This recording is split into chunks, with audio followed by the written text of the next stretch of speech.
ॐ बटुकभैरवाय नमः।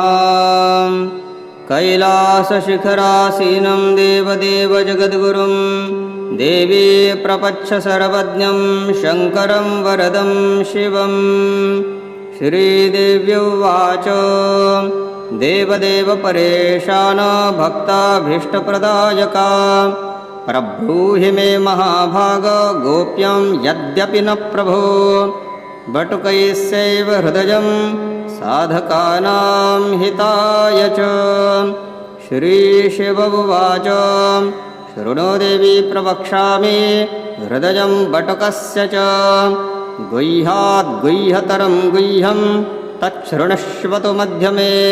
हृदयास्यास्य देवेशी बृहदारण्यको ऋषिः छन्दोनुष्टवसमाख्यातो देवता बटुकस्मृतः।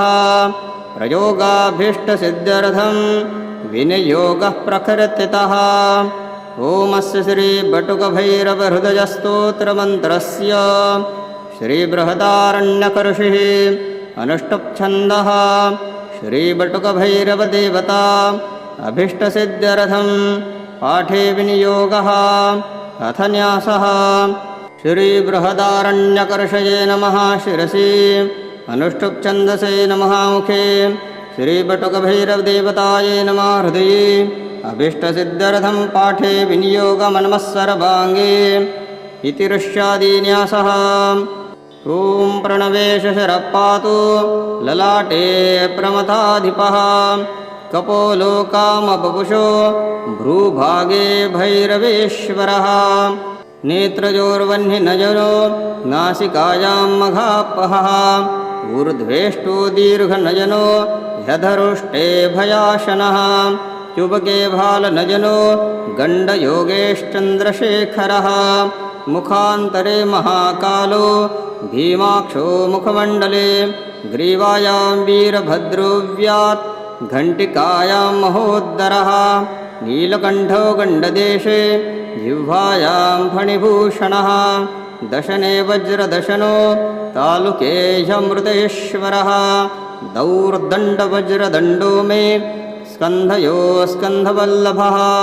कर्पूरे कज्जनयनो फनोपेत्कारणीपतिः। अङ्गुलीषु महाभीमो नखेषु मगहावतु।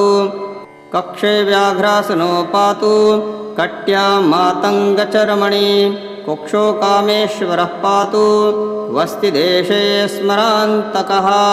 शूलपाणिर्लिङ्गदेशे गुह्ये गुह्येश्वरोऽवतु। जङ्घायां वज्रधमनो जघने द्रुभकेश्वरः। पादो ज्ञानप्रदः पातु धनदष्टाङ्गुलीषु च। दिग्वासुरोमुकोपेषु सन्धिदेशे सदाशिवः। पूर्वशां कामपीठस्य उड्डिशस्थोऽग्निकोणगे। यां यां जालन्धररस्थो मे नैऋत्यां कोटिपीडकः। वारुण्यां वज्रपीठस्थो वायव्यां कुलपीठकः। उदिच्चां वाणपीठस्य ईशान्यां इन्दुपीठकः।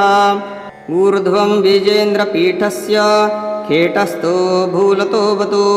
रुरुषजनो वातु मां चण्डो वादे सदावतु। गमने तीव्रनयन आसीने भूतवल्लभः। युद्धकाले महाभीमो भयकाले भवान्तकः। रक्ष रक्ष परेशान भीमदंष्ट्रभयापः। महाकाल महाकाल रक्ष मां कालसङ्कटात्। महाकाल महाकाल रक्ष मां कालसङ्कटात्। इति तं हृदयं दिव्यं सर्वपापप्रणाशनं सर्वसम्पत्प्रदं भद्रे सर्वसिद्धिफलप्रदम्। इति श्रीबटुकभैरवहृदयस्तोत्रं सम्पूर्णम्।